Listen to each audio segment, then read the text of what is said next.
As America teeters on the edge of transformation during World War II, Yellowstone, 1944 emerges as a pivotal chronicle in the Dutton family saga, a narrative poised to test the very soul of the dynasty. Taylor Sheridan's vision has never shied away from pain, brutality, or sacrifice, and this new chapter promises to carry forward that tradition with even greater emotional weight. The legacy of 1883 laid the foundation, a tale of migration and blood-bought land. 1923 revealed how fragile that legacy could become under the strain of modern encroachment and personal loss. But 1944 introduces an even darker atmosphere, set against the global storm of war, internal fragmentation, and economic strain. The Yellowstone Ranch is no longer just a patch of sacred ground, it's a war front of its own, where the enemies are as much within as beyond.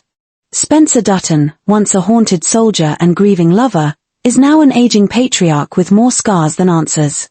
If he survived the tumultuous aftermath of 1923, then 2 decades have either hardened him into a stoic, unrelenting keeper of the land, or left him disillusioned, burdened by ghosts he cannot silence. His story is no longer one of youthful resilience, it is a man's reckoning with legacy, grief, and guilt. The memory of Alex lingers in every frame of his narrative, her tragic fate casting a long shadow over whatever peace he might have tried to build. The possibility that Spencer has remarried opens a floodgate of speculation. Could this new woman be a powerful ranch matriarch in her own right? Perhaps she is a war widow, a woman with her own past filled with loss and endurance. She might be pragmatic, sharp-witted, even politically savvy, someone who not only helps run the ranch during wartime but also influences the way the next generation of Duttons think, rule, and survive. Her presence would not be merely symbolic. Sheridan does not write ornamental women, he writes warriors of spirit, think Cara Dutton, Margaret Dutton, and even Beth in the modern saga. This new woman could be an emotional fulcrum, balancing the hardened masculinity of the Yellowstone with a grounded, steely heart.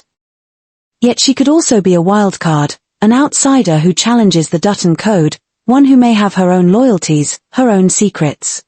Does she truly believe in the land and what it stands for, or is she tied to a deeper betrayal that threatens the family from within? Then there is the son, if there is one, a new Dutton heir born from the aftermath of violence, destined either to continue the cycle or shatter it entirely. This character may be the linchpin of the entire installment, especially if Sheridan intends to bridge 1944 with the modern Yellowstone timeline. In a world engulfed by war, this young man could be a soldier himself, perhaps serving overseas, perhaps already home, bearing psychological scars deeper than any bullet wound. He is a man raised in the shadow of titans, taught that blood must be spilled to protect what's theirs, yet forced to contend with a world that is rapidly evolving beyond those ancestral instincts. Unlike his father or grandfather, he may question the violence, question whether the land is worth the generations of sacrifice it demands.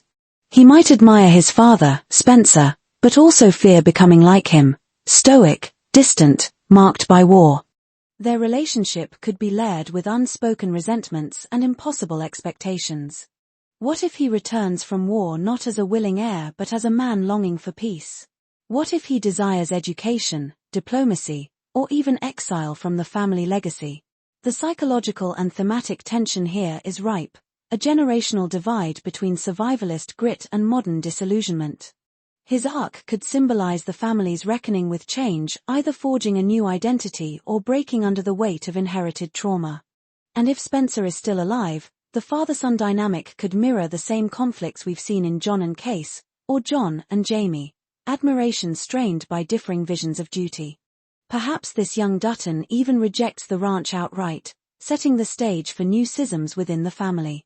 Or perhaps he is radicalized, pushed too far by grief, anger, and loss, becoming something darker, more dangerous, a tragic mirror of his ancestors.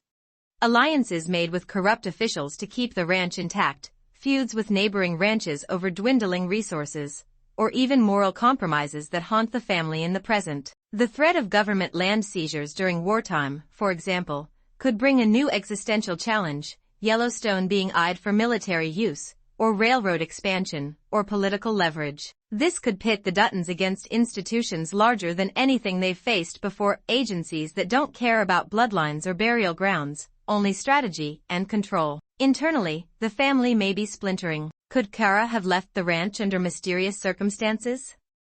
Was she betrayed by someone she trusted? Or worse, did she become something the family no longer recognized? Her absence or return would be seismic. And looming over all of this is the idea that 1944 may not only be a chronicle of survival, it may be a requiem. The ranch may fall. The family may lose a cornerstone member. There could be betrayal not from strangers, but from kin. Sheridan has never flinched from killing beloved characters when the story demands it. In this chapter, the cost of legacy may finally outweigh its worth. With themes of generational trauma, national identity, and shifting definitions of honor and duty, Yellowstone, 1944 is shaping up not only as the darkest Dutton tale yet, but perhaps the most meaningful. The land may still be standing at the end, but who stands on it, and what it has cost, could redefine the mythos for every chapter that follows.